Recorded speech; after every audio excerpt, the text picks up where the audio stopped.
Welcome, everyone. My name is Ahmed. I am Palestinian from Gaza. I'd like to welcome you all to this event today titled Zionism, Anti-Semitism, and Palestine, the history of the Zionist ideology's attempts to erase the Palestinian identity.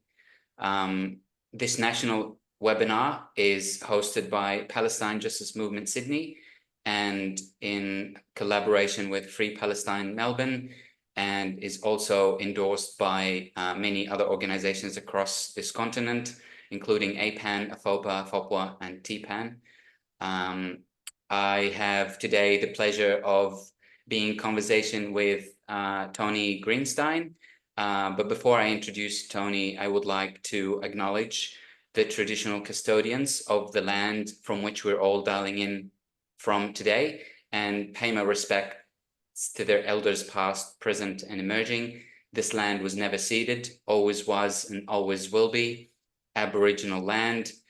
We are dialing in from a ground zero of a genocide that occurred more than 200 years ago, and its echoes still reverberate to our day. I am dialing in from Camaragal country.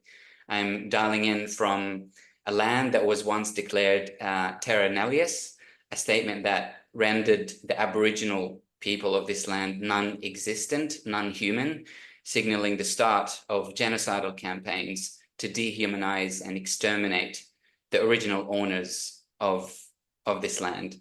A similar statement was made about Palestine, and similar actions also ensued in the land of Palestine, namely a land without people for a people without land, a statement that was made as early as 1843, to quote Tony's book, by a Christian restorationist. Zionism was referred to as restorationism until the 1880s, when the term Zionism was first coined by the Jewish Zionists in Austria. Just examining that second part of this statement, for a people without land, this, maliciously and openly claims that the Jewish people across the world do not belong to countries where they live in. It just suggests that an Italian Jew whose parents, grandparents, their grandparents lived in Italy for decades and decades and hundreds of years, they don't belong to Italy. Same goes for France, for Poland, for Russian Jews. Doesn't that strike you as an anti-Semitic? I mean, the fact that the Zionist movement agreed on, adopted, encouraged, and empowered many of anti-Semitic tropes and anti-Semites is not controversial and is very well documented through historical archives. And this is why we're having this conversation today, to analyze the relationship, or more precisely, the lack of it, between Zionism and anti-Semitism, and their relationship to Palestine and to the attempts to erase the Palestinian identity. And who would be better placed to discuss this with other than Tony Greenstein. Tony is a Jewish staunch anti-Zionist, anti-Fascist, long-term activist and author. He is the son of a rabbi and the co-founder of the Palestine Solidarity Campaign UK in 1982. This is how long Tony has been in the leadership of the Palestine Solidarity movement in the UK. He is also the founding member of the Jews for Boycotting Israeli Goods. Tony's recent book, published in 2022, titled Zionism During the Holocaust, the Weaponization of Memory in the Service of State and Nation, is an incredible reference for those who wish to learn about the history, the dark and ugly history, I might add, of Zionism in the early 20th century and during the First and the Second World War. Today, with Tony's help, we'll try to uncover some of this dark history in an attempt to shape our understanding and judgment of what Zionism is. Before we start, I just want to welcome you, Tony to this conversation. Thank you so much for taking the time to join me. Okay, thank you very much. And thank you for inviting me. It's 8 o'clock in Brighton, which is on the south coast of England now. So our world is just getting up, as it were. Perfect. Zionism. Yes, and you're having your coffee now. So Yeah. just by way of introducing us to this conversation, Tony, I mean, your book is really rich of just archival facts through history. I just want to emphasize before we start, as we always do, we all understand and internalize the fact that hate and criticism of Judaism as a religion and the Jewish people solely for being Jewish is a form of blatant act of racism and anti-Semitism, and is to be unequivocally rejected and combated, just like criticism and inciting hate against Islam and Muslim people, and Christianity and Christians for solely being followers of those religions, or any other religions for that matter, is considered a blatant act of racism and must be rejected and combated at all terms. In the same way that racism against indigenous peoples and people of color, minorities, is a form of racism and must be rejected and combated.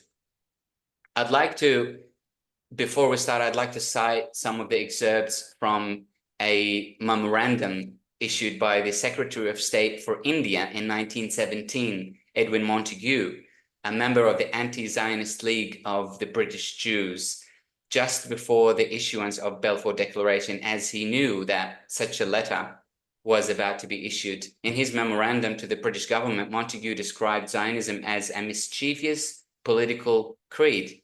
He also asserts that there is not a Jewish nation. He goes on to say that the policy, referring to Balfour Declaration, of His Majesty's government is anti-Semitic, and in result will prove a rallying ground for anti-Semites in every country in the world. There's a last quote of Edwin Montagu. He was quoted to say, the sympathy which the president of the local government board suggests is widespread and deep-rooted in the Protestant world, with the idea of restoring the Hebrew people to the land which was to be their inheritance, is, I fear, very often a thinly cloaked desire to get rid of the Jewish ingredient in Protestant population. So Zionism, as Professor Rashid Al-Khalidi in his book 100 Years of War on Palestine, is a late 19th century colonial national movement, adorned itself with biblical code that was powerfully attractive to Bible-reading Protestants in the Great Britain and the United States, blinding them to the modernity of Zionism and to its colonial nature. 2 lines under colonial nature. And so Zionism as a settler colonial ideology was known for what it is within, you know, the absolute majority of the world's Jewish communities, especially in Europe. It's fascinating to read how the early Zionist leadership viewed Zionism as opposed to Judaism. You know, I couldn't help but noticing a quote for Vladimir Jabotinsky in Tony's book. You know, he's one of the Zionist leaders and the founder of revisionist Zionists. He was quoted to say, "I have no doubt that I am a Zionist because the Jewish people is a very nasty people and its neighbors hate it, and they are right." Many similar statements were made by other Zionist leaders in the Zionist movement, like Herzl himself, Ben-Gurion, and so on and so forth. So to that end, Tony, you've written this book, you know, Zionism During the Holocaust. You divided it into 3 sections, you know, pointing out the relationship between Zionism and anti-Semitism and anti-Semitic regimes before, during, and after the Holocaust, the Nazi Holocaust. As I was reading the book, it seems to me that one of the main propositions that you're trying to make is that Zionism confirms the claim that the Jews are foreigners in the countries in which they are at home, which means that the Jews can never assimilate in the societies they live in, due to some sort of deficiency they have or something. And that to me sounds a blatant form of racism. That to me sounds anti-Semitic. I mean, you mentioned in your preface that at early stages of your life, you've discovered that if anti-Semitism was wrong, then so were all forms of racism. But Zionism drew the opposite conclusion. Only anti-Semitism was wrong. Could you expand on that statement and provide some more details into this argument that you're making? How is it that anti-Semitism related to Zionism, and what were the behaviors of the Zionist movement back then? But before you start, Tony, I mean, also tell us about your own journey to where you are now. I mean, I know you're one of the pioneering figures in the anti-Zionist movement in the UK. You've managed to discover the truth about Zionism and about the state of Israel at an early stage. So tell us about your initial thoughts growing up and your reaction to Zionism, and before you dig deeper into your book. Okay, well, let me say, I'd like to take it all really as a whole and answer the questions later. I think that's quite important. I don't want to spend much time on my background. I was brought up as an Orthodox Jew in a Zionist family, and my father was a rabbi. And I suppose partly because I became a Marxist, I rejected Zionism because it was particularist and universalist. But let's not dwell on that. Let's look at the issue as a whole. One of the most oft repeated comments about the situation in the Middle East and Zionism is it's very complicated and complex, whereas in fact it is, of course, very simple. Zionism and the project that it fostered was a European settler colonial movement with a Bible in one hand and a rifle in the other. And it wasn't that different in many ways from many other settler colonial movements, which also drew inspiration from God. But I think the points to bear in mind is, well, firstly, to simply ask ourselves what Zionism is. And quite simply, it's a movement to create a Jewish state. At first, Herzl wasn't even sure where it was to be, whether it was Argentina or Palestine, but because of the religious connotations and what he thought would be the ability to bring behind him certain religious elements, he plumped for Palestine. But he was a secular Jew, and his first son Hans wasn't even circumcised, so he wore his Judaism very lightly. In fact, one of his first solutions to what was then called the Jewish question was mass conversion to Catholicism. But the first form of Zionism was not Jewish Zionism, it was Christian Zionism, which predated Jewish Zionism by 4 centuries. It was a product of the Renaissance, the Reformation, the Enlightenment, and so on, if you like, the growing maturity of European society, and in particular, the Protestant religion, because the Catholics had always taken the point of view that they were the direct descendants of the children of Israel. They quote Matthew 21:43, where speaking to the Jews shortly before his crucifixion, Jesus pronounced, "Therefore I tell you, the kingdom of God will be taken away from you and given to a people who will produce its fruit." And that people, in the eyes of the Catholic Church, was themselves. The Protestant Reformation with all that that entailed. It was really the religion of capitalism and colonialism, held that it was the Jews in Europe who should return to Palestine, although, of course, they didn't particularly want to.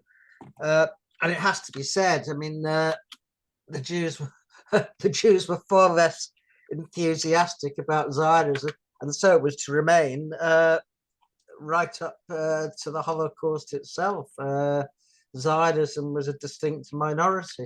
The first person to seriously propose a Jewish state was Napoleon in 1799, but he was unable to conquer Palestine and Egypt, and so nothing much came of it. But then British imperialism was different. It was the strongest imperial power, as we know it. A quarter of the globe was red. And the two main figures, if you like, in transmuting religious Zionism to political Zionism, a Christian political Zionism, were Lord Palmerston, who was British Prime Minister, and the reformer, Lord Shaftesbury. And it was at Shaftesbury's insistence that Palmerston in 1838 put into effect the decision to open a British consulate in Jerusalem and appoint a vice consul there, William Young, and his title was Protector of the Jews in Palestine, although at that point they didn't need much protection. And then there was a lead article in the Times of the 17th of August 1840, which called for a plan to, quote, plant the Jewish people in the land of their fathers, claiming such a plan was under serious political consideration.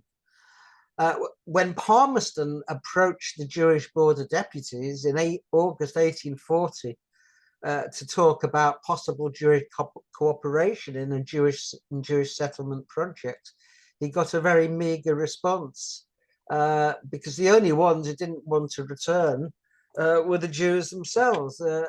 And this was not surprising for anyone who knows the history of British Jewry.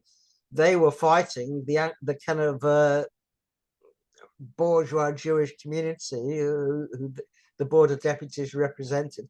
They were fighting for Jewish emancipation, the right to vote, the right to stand in Parliament.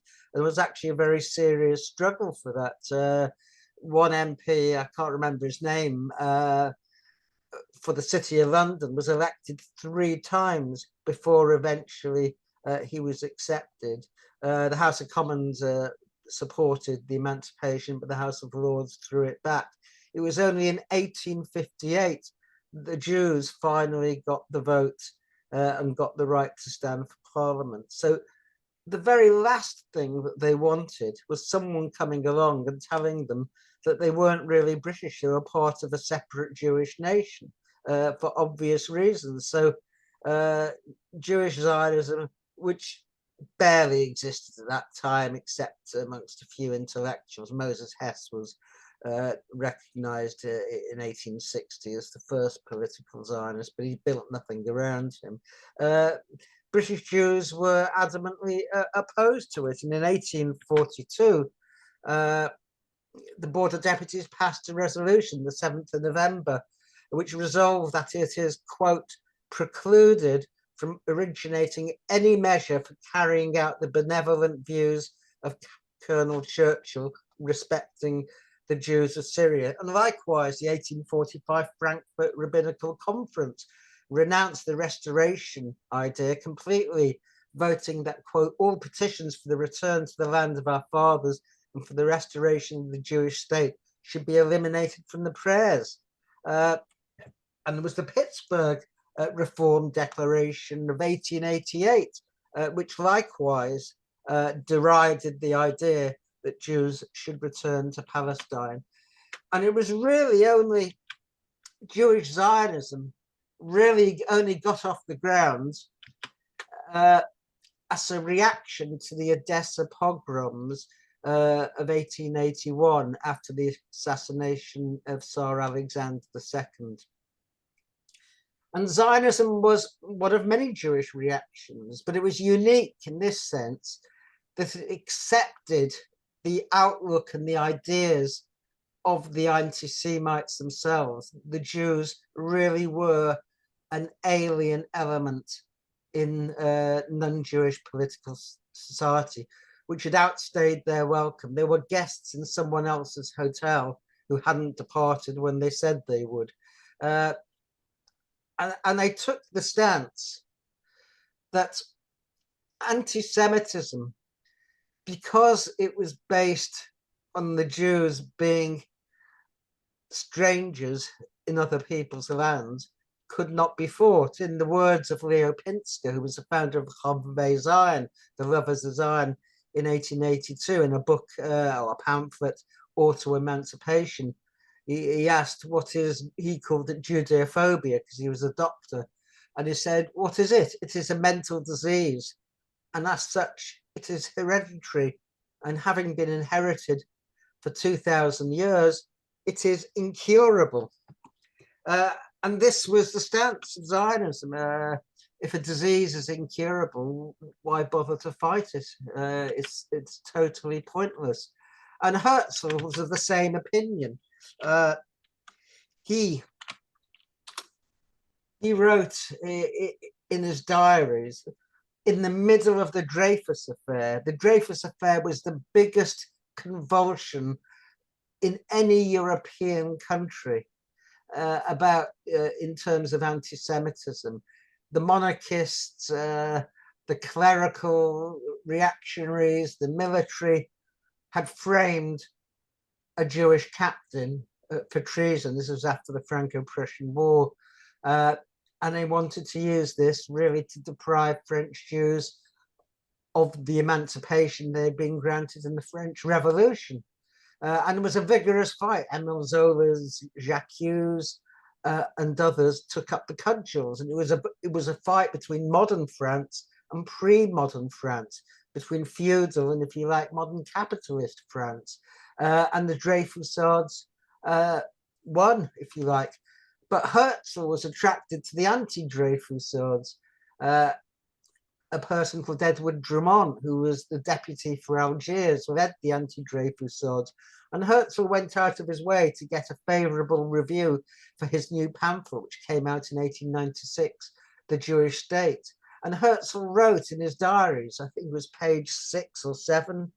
Yes, it was page 6.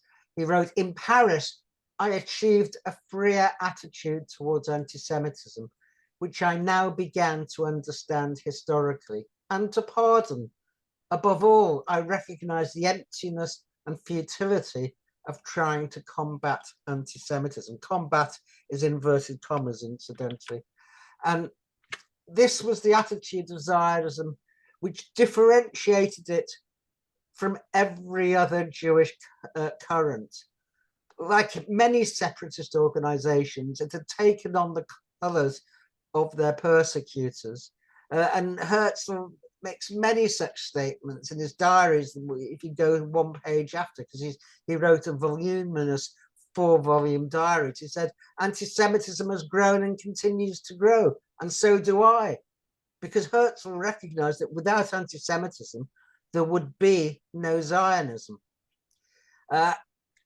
And others, like, for instance, Jacob Klatskin, who's the co-founder of the Jewish Encyclopedia and editor of the Zionist paper Die Welt from 1909 to 1911, he talks, and I'll go to the quote.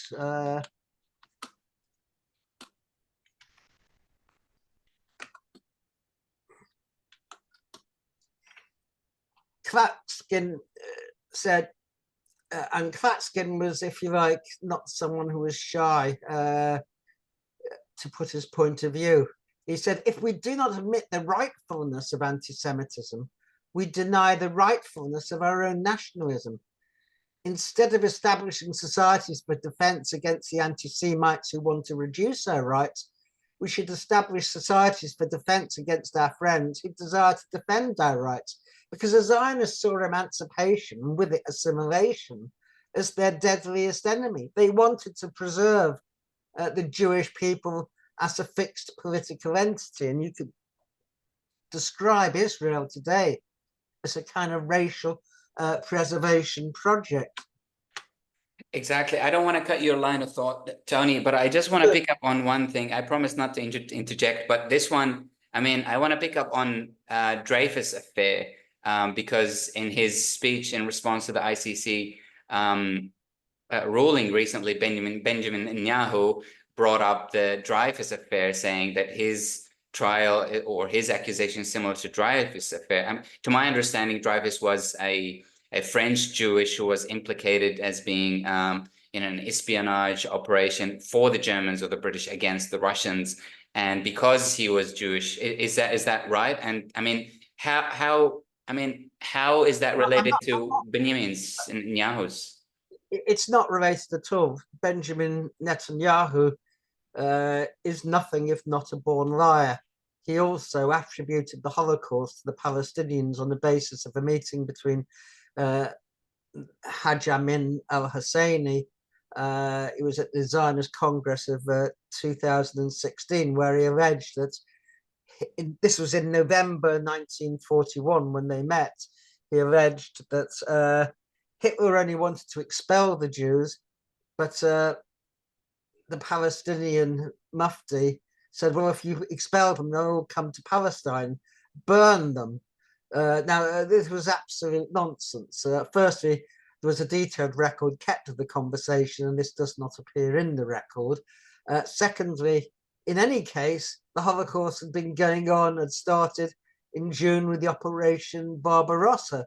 And in fact, some 3 days or 4 days later, in December the 4th, the first extermination camp, Chelmno, was set up. In fact, a number of extermination camps were already in the making. But Benjamin Netanyahu does not know how to tell the truth. So there is no connection between him and Dreyfus. Dreyfus was fighting as a French Jew, and those who were fighting for him fought for him as a French Jew.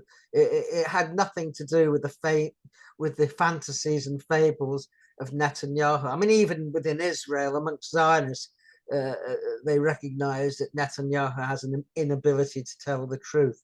But if I can go back, you see, one of the foundation stones of Zionism is something called the negation of the diaspora, because Zionism aimed to establish a Jewish state, and it aimed to replace the diaspora, galut, the exile. And in the famous quote, Jabotinsky said, either you wind up the galut or the galut will wind you up.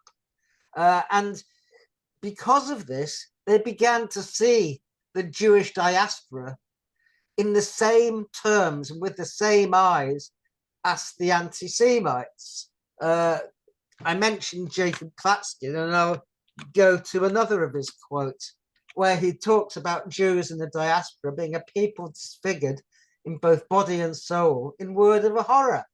At the very most, it can maintain us in a state of national impurity and breed some sort of outlandish creature. The result will be something neither Jew nor Gentile, in any case, not a pure national type, some sort of oddity amongst the people going by the name of Jew. And anyone who wants to find that quote, apart from in my own book, can go to a very useful book by Arthur Hertzberg, who was also a Zionist, and he's collected it in a book called The Zionist Idea. And in fact, he has a whole series of articles by all the early original Zionists, of which Klatskin is one. But there are many other examples. Pinchas Rosenblatt, who was the first Minister of Justice in Israel, described Palestine as an institute for fumigating Jewish vermin. And Hashoma Hatzair, which was supposed to be on the far left of the Zionist movement, described in The Young Zionist in 1936 the Jew as a caricature of a natural, normal human being, both physically and spiritually. So that was December 1936. And Joachim Doron, who is an Israeli political scientist, he wrote in the Journal of Israeli History, number 8, about this phenomena. And he described how and this is in his article, Classic Zionism and Its Enemies. Say it's in the Journal of Israeli History, which was the Studies in Zionism, described how rather than take up arms against the enemies of the Jews, Zionism attacked the enemy within, the diaspora Jew himself, and subjected him to a hail of criticism. Indeed, the perusal of the Zionist sources reveals a wealth of charges against the diaspora Jew. And I've put in bold, some of which are so scathing that the generation that witnessed Auschwitz has difficulty comprehending them, which is probably why most Zionists will never come across them, because they've actually been all but eradicated from Zionist history. And many Zionists were not only quite happy, but Arthur Rupin, who was probably the second most important person in pre-state Palestine after David Ben-Gurion himself. He was a believer in eugenics and the racial sciences, but was also the director of the Palestine office from 1908 and was responsible for the development of the kibbutzim as collective colonial settlements and much else besides. Reacted when a friend of his called him an anti-Semite. He responded, quote, "I've already established here," that's in his diary, "that I despise the cancers of Judaism more than the worst anti-Semites." And I might add, for those who are listening, in case there are any Zionists, one of the very worst anti-Semitic tropes that anyone can engage in is a belief in the Jewish blood libel, the idea that Jews in the Middle Ages baked their matzah, their unleavened bread, in the blood of Christian children. I mean, I say this was a pretty horrific blood libel and led to many hundreds, if not thousands, of dead. Yet Moses Hess subscribed to it. He was the first Zionist. I won't quote what Shlomo Avineri, who's a pretty famous Zionist writer, wrote about it, but I'll leave it for you. I think it's in my book, though obviously I had to leave certain things out. But that, if you like, was the attitude of the Zionists to anti-Semitism. And I have to say, because one of the myths that we, of course, now suffer from is that Jews always wanted to return to Zionism. They said every day or every week in their prayer book, next year in Jerusalem.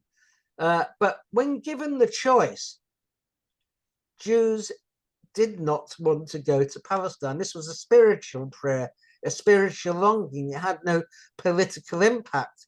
I mean, Jews did go to Palestine for 4 centuries when the Ottomans took over, but they went there to study and to die. They were mainly Orthodox Jews. It had no political implications, and they relied on the Chalukah, that is the charity of richer Jews abroad.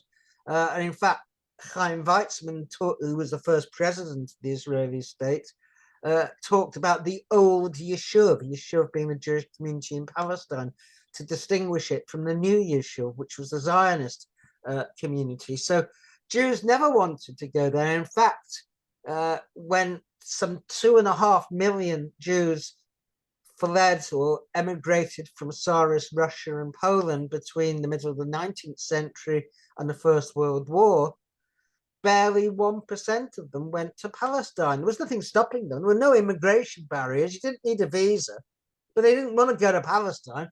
They wanted to go to the New Jerusalem in the United States, as they saw it.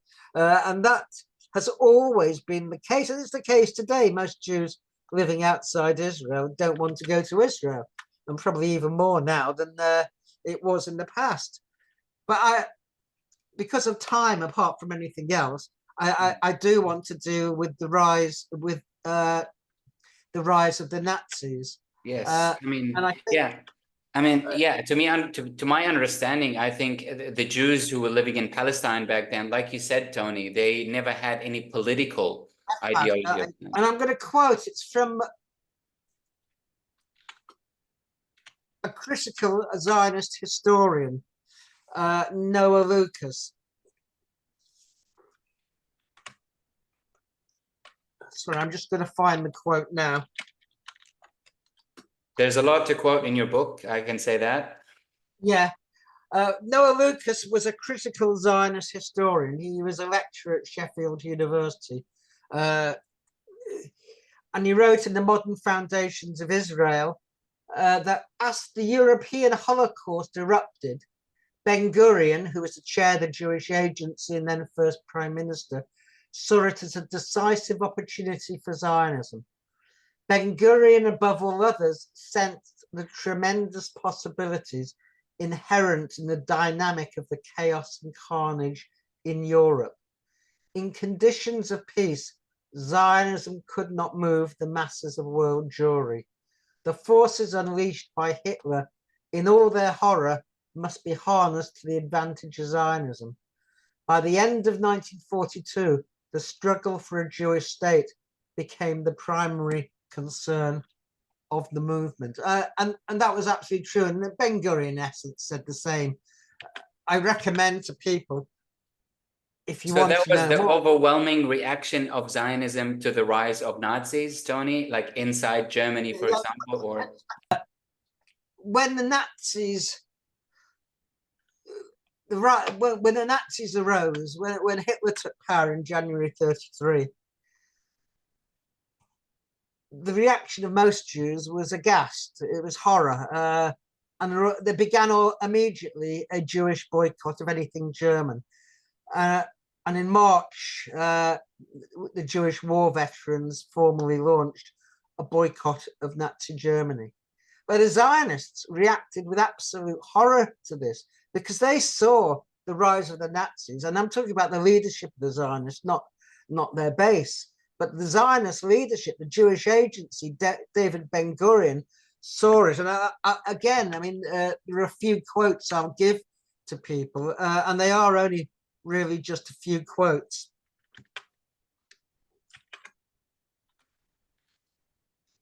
Well, Kastner, who was really Ben-Gurion's deputy, a founder of Mapai, the Israeli Labour Party, an editor of its paper, Davar, he saw the rise of Hitler, quote, as an opportunity to build and flourish like none we have ever had or ever will.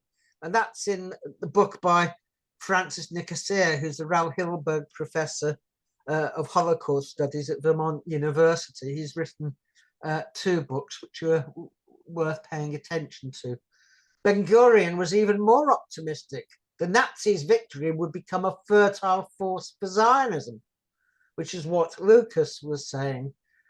Joachim Prinz, who was a rabbi and a leader of the German Zionist movement before he was expelled, admitted that it was morally disturbing to seem to be considered as the favored children of the Nazi government, particularly when it dissolved the anti-Zionist youth groups and seemed in other ways to prefer the Zionists.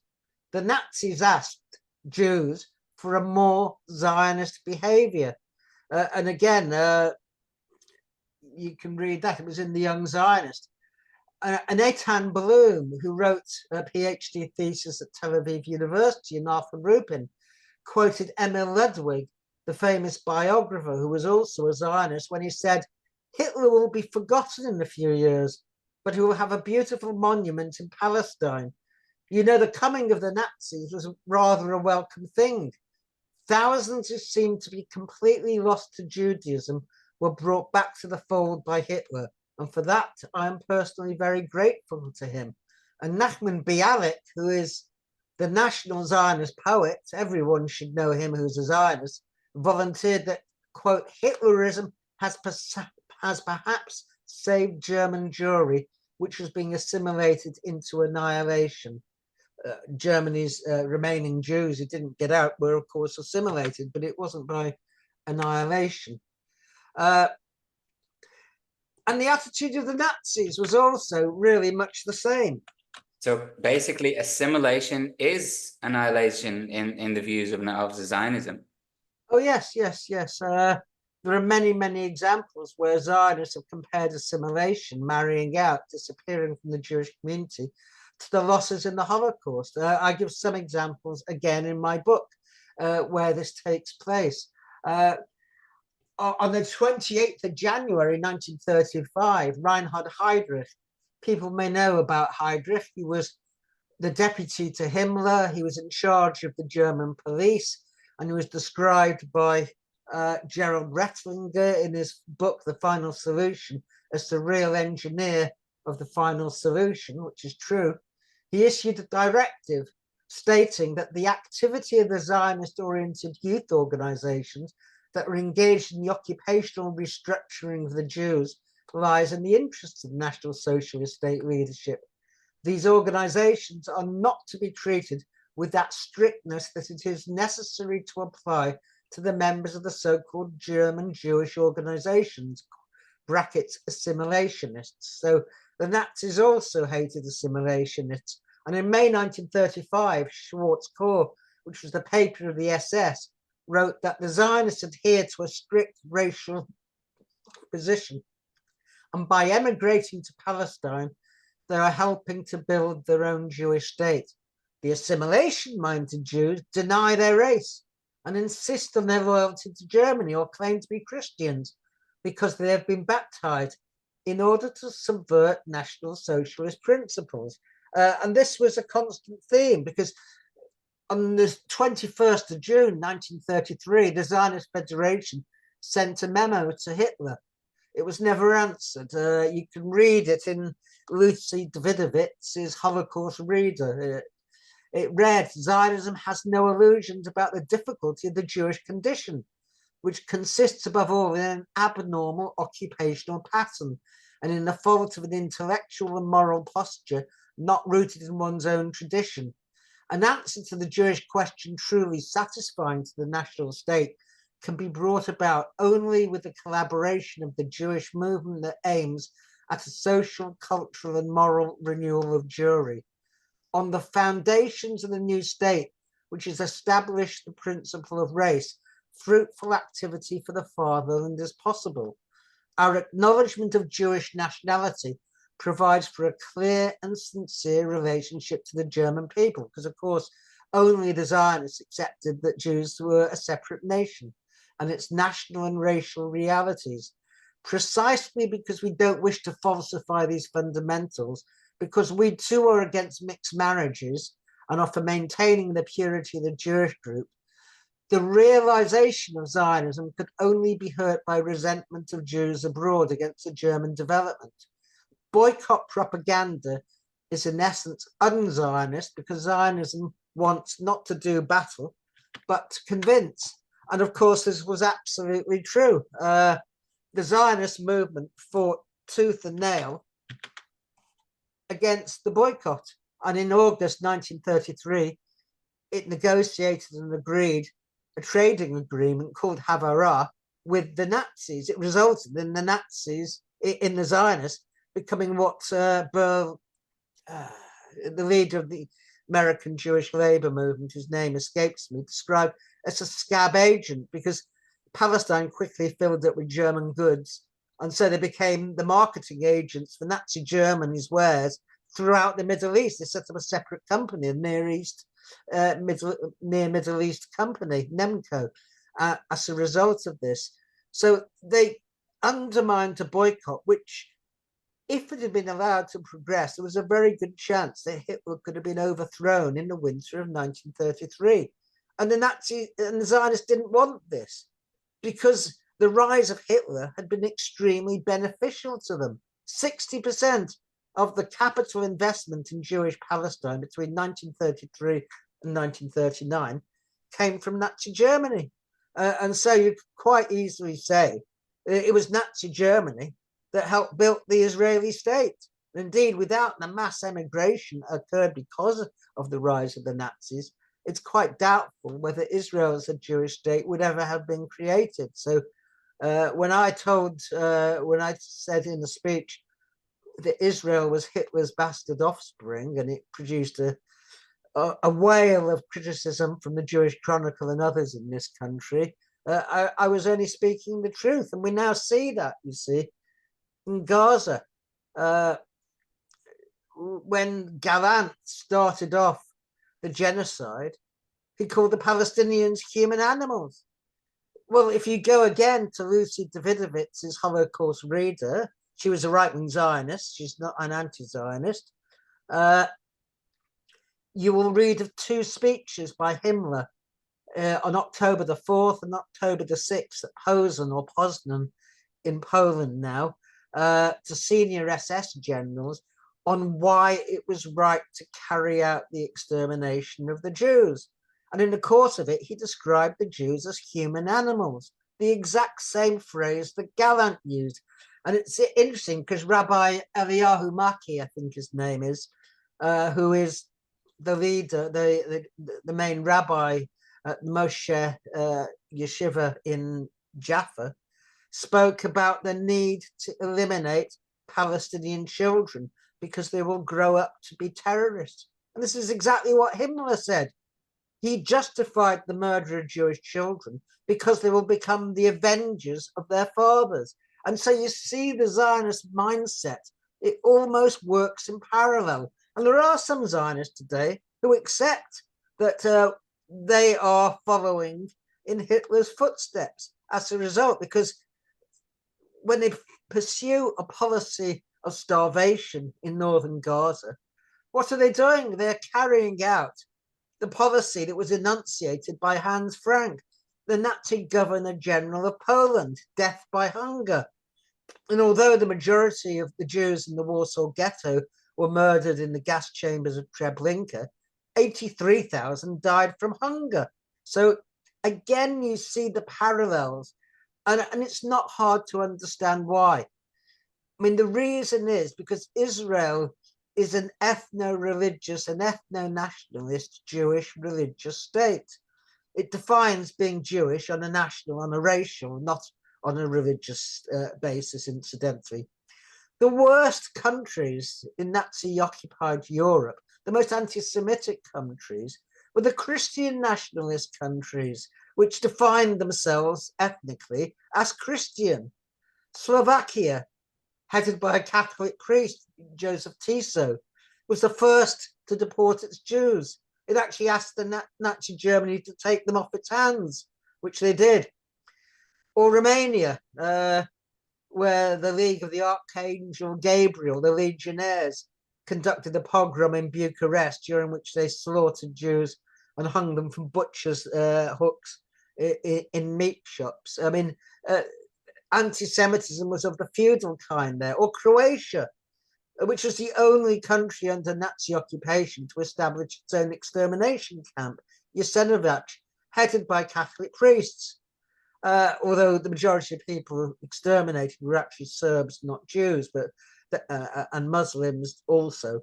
But the religious, ethnic, ethno-nationalist states are always the most racist, because if you're not Jewish in a Jewish state, you have to be an outsider.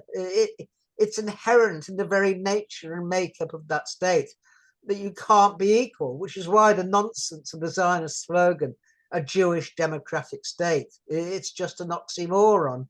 It's a complete contradiction. So that is what Israel is today. But I'll finish with this point. I don't know whether there are any Zionists here, but when Hitler came to power in 1933, he had played down anti-Semitism between 1930 and 33 to the point of non-existence, because anti-Semitism in Germany was not particularly respectable by then. And the Nazis had to work very hard to engender an anti-Semitic consciousness. By way of contrast, the level of racism in Israel is off the scale. And that is the state, that the Jewish state that has been created, where slogans like "finish them off," "death to the Arabs," etc., are so widespread it's barely worth commenting on. So I don't know how much time I've taken, but I've taken far too much. So I'll finish there. It's been great. Thank you so much, Tony, for elaborating that much. I just want to ask a couple of questions before I open it to the Q&A, if I may. I wanted to ask a question into the details of your book. There's this affair that is called the Kastner's affair. The Kastner affair, where two of the German Jews escape Auschwitz concentration camp and managed to leave and get out and warn the Jewish community that, you know, something is an extermination campaign is happening. However, it was kind of obfuscated for certain reasons. Could you elaborate a little bit on that story? Yeah, okay, briefly, because it is quite a story in its own right. They were Slovakian, not German Jews, incidentally. They escaped on 10th of April 1944 and reached Slovakia on the 24th of April. The context of this was that Hungary contained the last major Jewish community of about 800,000, which the Nazis hadn't touched because the Nazis never occupied Hungary. On the 19th of March, they did occupy Hungary for reasons I won't go into.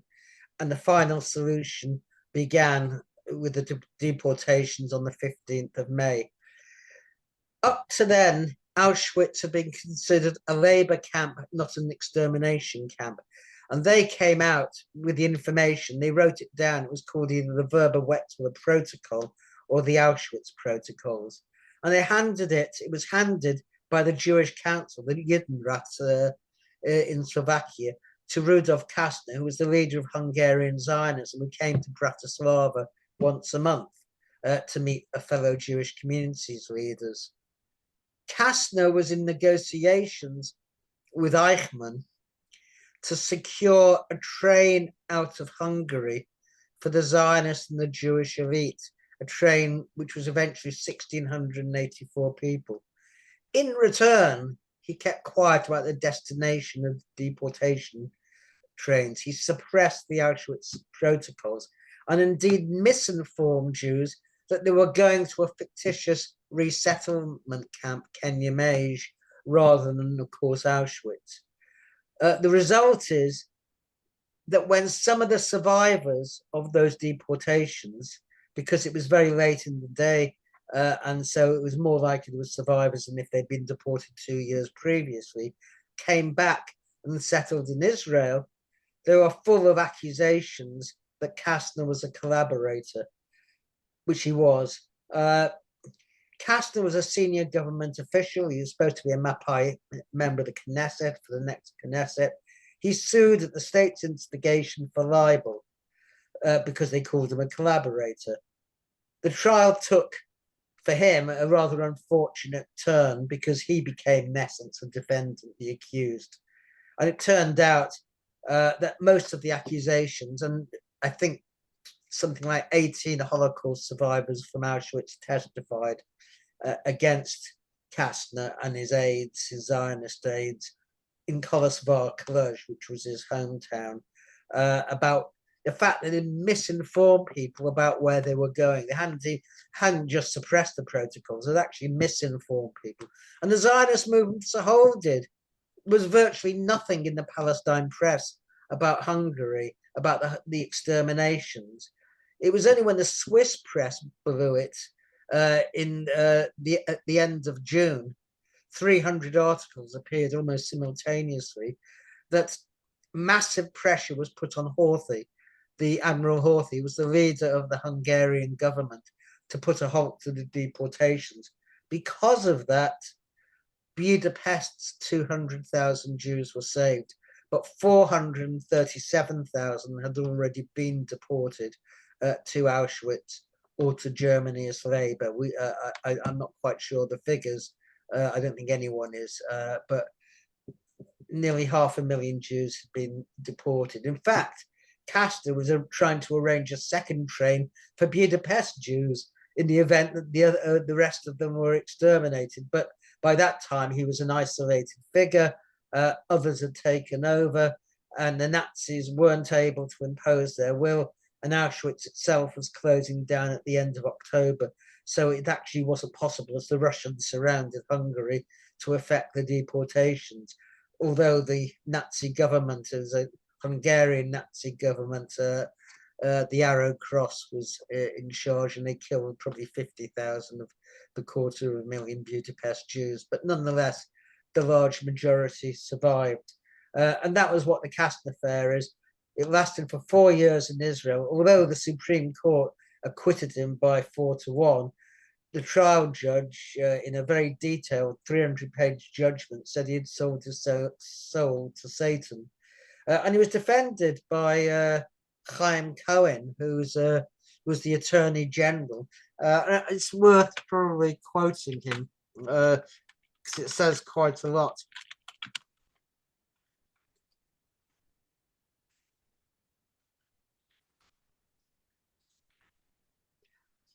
Yes, Cohen's appeal to the Supreme Court on the 20th of January 1957, he said, and it's on page 213 of my book, he said, if in Kastner's opinion, rightly or wrongly, he believed that 1 million Jews were hopelessly doomed, he was allowed not to inform them of their fate and to concentrate on the saving of the few. He was entitled to make a deal with the Nazis for the saving of a few hundred and entitled not to warn the millions. In fact, if that's how he saw it, rightly or wrongly, that was his duty. It has always been our Zionist tradition to select the few out of the many in arranging immigration to Palestine. Are we therefore to be called traitors? And I think the answer is yes. Eichmann, he went on, Eichmann, the chief exterminator, knew that the Jews would be peaceful and not resist if he allowed the prominents, that is the leaders, to be saved.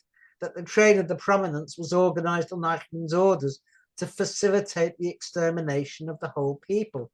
If all the Jews of Hungary are to be sent to their death, he is entitled to organize a rescue train for 600 people. He is not only entitled to it, but is also bound to act accordingly. That verdict, he was acquitted by the Supreme Court by 4-1, although one of the four also disagreed with those arguments, but acquitted him on legal grounds.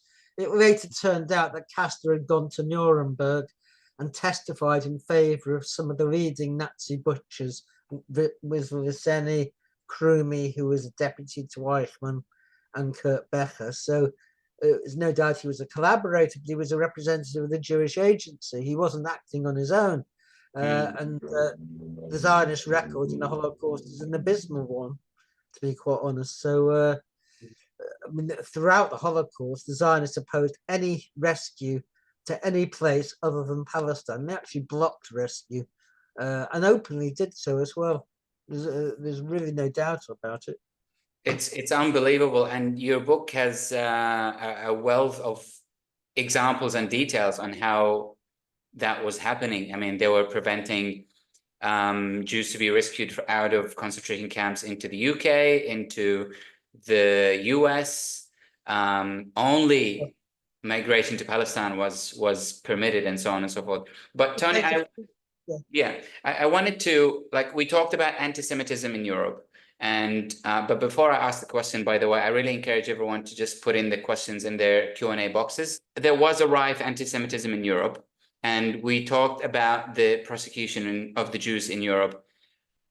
I mean, how was the sentiment in the Arab region, in the Ottoman Empire? I mean, given that incident that you just mentioned about the Hajj Amin Husseini and his interaction with the Nazis, was there any anti-Semitism against the Jews in the Arab world? Well, the Mufti of Jerusalem was appointed by the British, despite coming fourth in the election. So he was never elected by a Palestinian. He was certainly a reactionary, but I wouldn't call it anti-Semitism in the Arab world. It was kind of functional. It was opposition to the Jewish colonization. It's like when Arabs today talk about Yahud, they're talking about people who come to them as Jews. So that's how they respond. It's not the racial anti-Semitism of Europe, and it's a mistake to call it such. On the contrary, I mean, all the Arab countries before the Zionist state got going had large Jewish populations, and it's another story about how the Zionists destabilized those countries to provide a working class for Israel, in particular the Iraqi and the Moroccan Jewish communities. But let's just leave it at there. I'm not an expert at anti-Semitism in the Arab countries. There was some. I'm not suggesting not, but the Holocaust happened in Europe. It didn't happen in the Arab countries. Absolutely. So there's a few questions here, which is great. When did Zionism break with Nazism is a question. I think it's lacking some more details to it. Did you want to have a go at answering this question, Tony? Well, Zionism in an imperialist sense broke with the Nazis in 1939 because the Zionist movement was allied to British imperialism. If British imperialism was fighting Nazi Germany, then it's quite unlikely that the Zionist movement would have supported Hitler. I say that, I mean, the Zionist movement was never allied to Nazi Germany, but it sought to take advantage of the rise of the Nazis, and it acted accordingly. I mean, it was the only group amongst Jews who welcomed the Nuremberg race laws of 1935. But I would never say they had a formal alliance. I think that would be going much too far. They simply saw their opportunity, and they undermined any possibility of a coordinated opposition by Jews and others internationally. There's a question that was also on my mind here. Why do Peter Dutton, that's the opposition leader here in Australia, Donald Trump, Narendra Modi, Bolsonaro, and other racist leaders in the world, why do they all love Israel? Well, anti-Semites have always loved Israel, because if you're an anti-Semite, then what better place to send them than Israel? It's historically that's always been the case. The people who have supported Zionism have historically been anti-Semitic. I mean, you can go through them. The leaders of the British Fascists, the British Brothers League, were all professed Zionists. Today, Trump, Bannon, Gawker, all of them, they're the right-wing Republicans. I mean, the only form of anti-racism they subscribe to is what they call anti-Semitism, which they define as support for Israel. So it's quite understandable that the right wing supports Israel and Zionism because it's a colonialist, imperialist philosophy and idea. And you mentioned plenty of examples in your book at the last part as well. Another question, Tony, I have someone, Vandana is saying, I have Jewish friends who say that they are anti-Zionists. Does that mean that they are against the right of Israel to exist? I can't speak for them, but I can only speak for myself. I am opposed to the right of any racial supremacist state to exist, of course. I'm opposed, or I was opposed, to the existence of the South African apartheid state. I would hope people were opposed to the existence of an Aryan supremacist state. So, yes, I'm opposed to the right of Israel to exist as a Jewish supremacist state. I support a single democratic secular state in Palestine. I totally agree. It's that supremacist part that is problematic. It's that Zionism that is really the issue when it comes to Israel. Another question from Michael says, given many parallels between Nazism and Zionism, is it appropriate to coin and use the term Zionazism?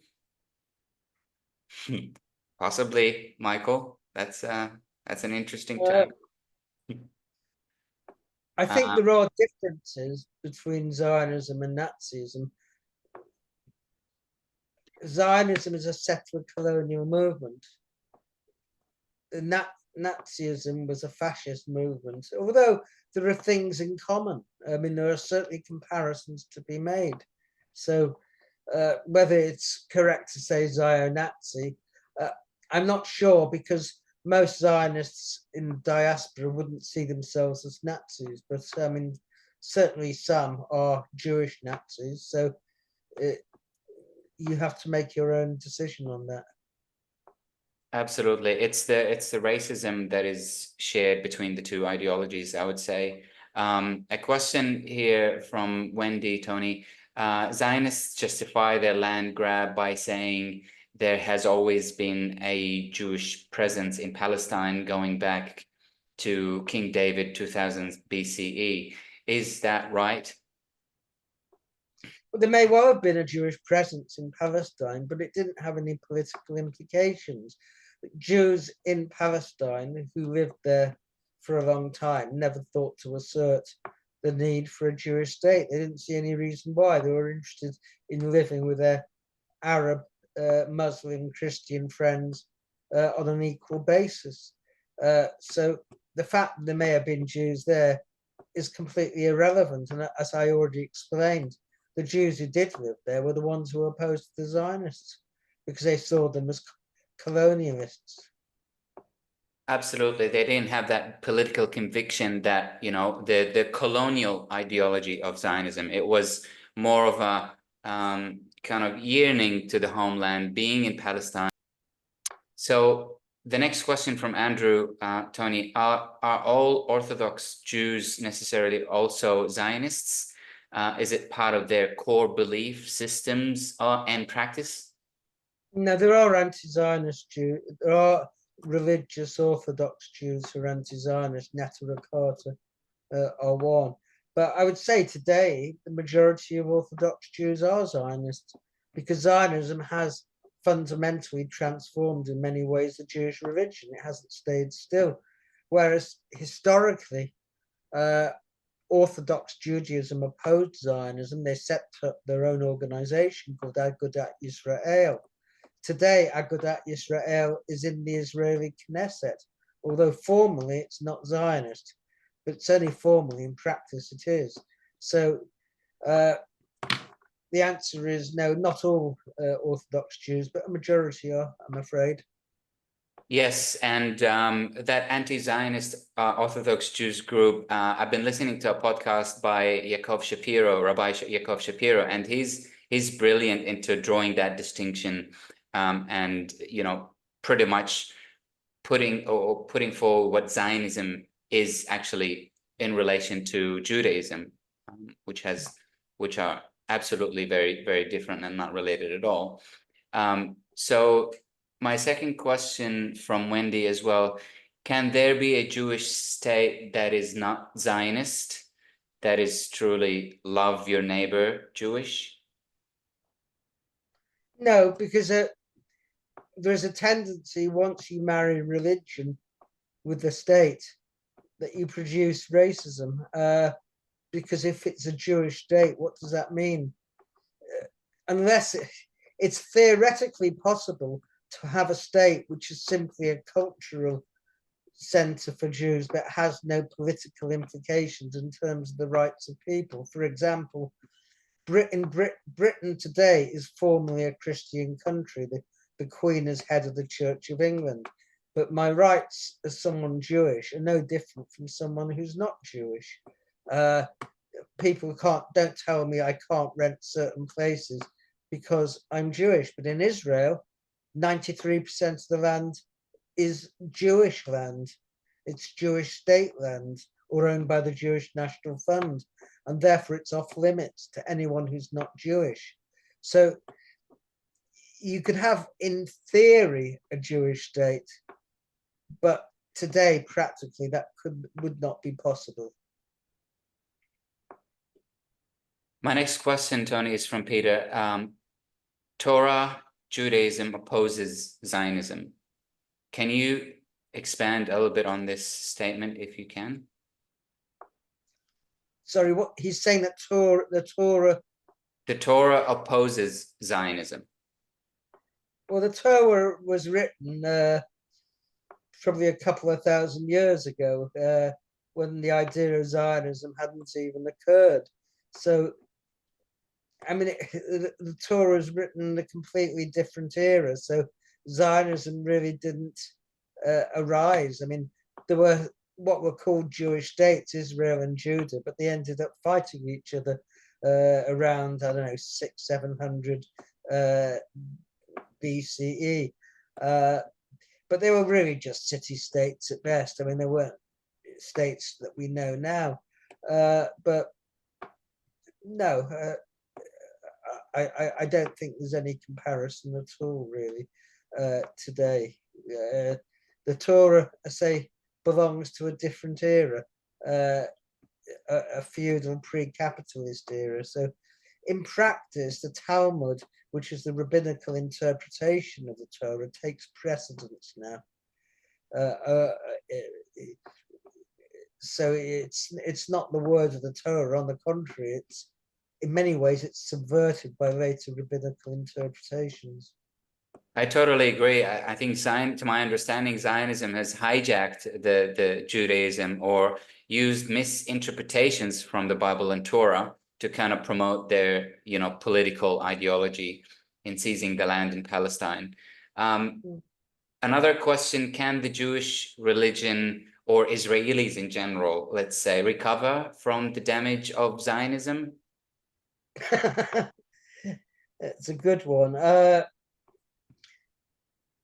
The simple answer is I don't know, because Jews themselves have changed fundamentally, maybe in the last 50 or 60 years, whereas Jews in England were seen as being on the left, socialists, communists, trade unionists.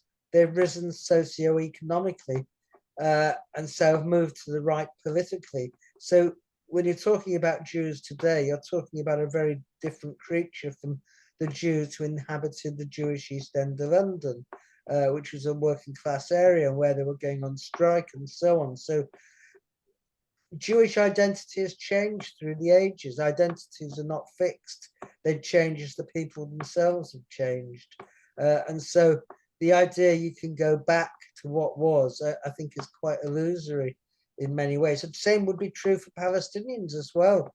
Palestinian society has moved on, and Palestinians won't be able to recreate the illusions of the past, as it were. Although many will not realize that now, they too have changed. They've become a diaspora people in many ways. So I don't think you can really rescue the religion, which has been thoroughly Zionized. If Israel disappeared, then it's possible, but I think it would die out, to be quite honest. I mean, Tony, you mentioned that the anti-Semitism was rife in Europe, and the Zionists were convinced that, anti-Semitism is kind of ingrained in the DNA of Europeans back then, and it doesn't have a solution, and the only way to combat it is to leave, to abandon ship, really, because this was the only option. Do you see any rationale in that logic? Well, that was the reaction of Zionism. I mean, it wasn't unique. There are many separatist organizations or groups. Marcus Garvey, for example, took on the views of white supremacists who said blacks didn't belong, and he said, yes, that's true. And he was infamous for working with the KKK against other black people. So this is not new. Organizations of the oppressed sometimes take on the ideas of their oppressor and invert them. And that's what Zionism did. Of course, today it is a different matter because most American Jews, which is the second largest community of Jews, are integrated and assimilated. And so you are seeing actually the development of quite large numbers of anti-Zionist Jews there as well. So I think just watch this space, really. I don't want to make any predictions for what may happen in the future. Yes. Yeah, I mean, everyone is hungry for predictions. I mean, I'm looking at the questions here. It's just what's going to happen. But I do have an interesting question here, Tony. What do you think about the arrest warrants? Will anything come out of it? Are you optimistic or pessimistic? Will Zionists finish the job, as they say? It's a lot of questions in there. Well, I think it's very important politically that arrest warrants have been issued for the Israeli war criminals. Do I think they will be implemented? No, I don't. I mean, I think what's happened is, if you like, the collapse of the so-called rules-based order. And America has made it very clear but it has absolute contempt for any court that might hold them to account. So the Americans have passed this act known as the Hague Invasion Act, basically that any American who's captured and taken to the Hague will be rescued by the American military forces. And Donald Trump was one of those who introduced it. So you're seeing a disjuncture, if you like, between the ideology of the West, which is based on international law, and the complete collapse of international law. I mean, it's only very reluctantly the ICC issued the warrant. They did it after 3 days, I think, with Putin, whereas it's taken them the best part of a year. So I think politically it's important, symbolically, to be able to cast Netanyahu and his fellows as war criminals. But I don't actually see Netanyahu ending up at The Hague anytime soon. Yes, I mean, it's an important step, but yeah, I mean, it's not going to stop the genocide. It's not going to cease fire anytime soon, but yes, in the long run, it might be an important step. I think I'm gonna take a couple of more questions, Tony. You mentioned Moroccan Jewish connection. Do you think that the convenience of this historic relationship will continue?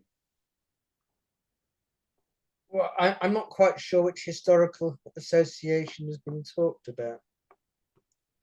It was referring to the Jewish Moroccan community, I think, in Morocco, and their relation right now, I think, in terms of facilitating the ships going into Israel. Well, I mean, in Morocco, the state of Morocco, which of course is a pretty repressive state, and the state which colonizes Western Sahara, most Jews left for Israel. And there were various things that happened in their community prior to that, bombs being thrown and so on. There is a Jewish community in Morocco. I don't think it's very big. And Morocco said that Jews who left could go back. And obviously there are thousands of Moroccan Jews in Israel who form a subcomponent of what's called the Mizrahi community. But I don't see any major developments on that front. One more question. Can you tell us about Keir Starmer's government, in particular the Zionist influence over it and the mass movement for justice in Palestine outside it? Well, Keir Starmer is on record as saying that this was an interview, I think, with the Times of Israel, he's a Zionist without qualification. So the Labour government here, which is really no different from the Tory government that preceded it, is ardently pro-Zionist and pro-Israel. I think it would be a mistake to see it as having been captured by the Zionist lobby, Israel, or so on. The West adopted Zionism well before Jews. The British state has adopted Zionism for over a century. It was their settled policy. The United States was slower coming round, but it did come round in the end, and Israel became its favored partner in the Middle East. So most Western governments support the Israeli state because they support the Western presence in the Middle East, a vital area strategically in terms of the route to Africa and Asia, and of course for the oil.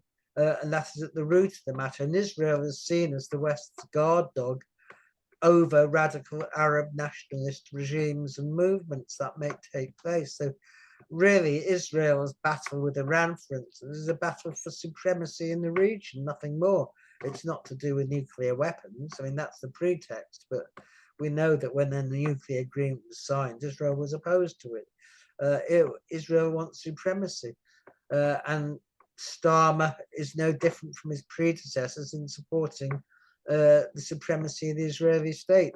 In Britain itself, a large Palestine Solidarity movement has grown up. And the question here, and no doubt in Australia and elsewhere, is how you combat, if you like, one's own government in terms of its support for Zionism, because that's the case virtually everywhere in the world, especially the Western world, that Western governments support Israel, right or wrong. They don't see the genocide, it's invisible to them. They talk about October the 7th as if it came out of the blue and nothing had gone before. So this is to be expected. This is imperialist politics at their best or worst. I mean, I always had this question in my head before we go, Tony. So we always hear that Israel is an outpost for imperialist powers just to maintain a leg in the region, for example, for the US and their European allies and so on and so forth. I mean, at the beginning, probably I would agree with that, but now, I mean, seeing the behavior of Israel ever expanding into southern Lebanon, into parts of Syria, I mean, it sounds like it's actually expanding. It tries to expand its territories beyond historic borders of Palestine. So is that part of the plan as well by the imperialist powers as well, to allow Israel to actually do whatever it wants within the region? Rewrite boundaries? No, I don't think it's part of the imperialist plan, but that doesn't mean imperialism won't go along with it. I mean, it wasn't part of the imperialist plan that Israel took over the West Bank in 1967 and the Gaza Strip, but it did, and the West's come round to it. Zionism never sought to conquer. Its original plan was not ancient Palestine. Its original plan was Eretz Yisrael, the land of Israel, the biblical land of Israel. And that, it depends on who you talk to. That can stretch up to the Litani, across to the Euphrates and down to the Nile. So there's plenty of potential for expansion.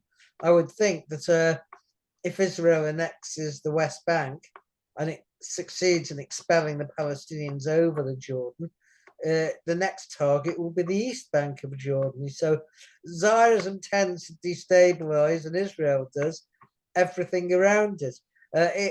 Settler colonialism is inherently expansionist. So there is no limit in a sense, except the number of Jewish settlers they can mobilize.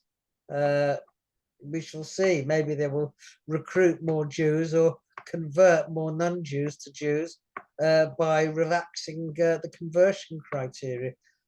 I don't know. I suspect that Zionism will face its own problems internally as well, because I think the Israeli state is inherently unstable.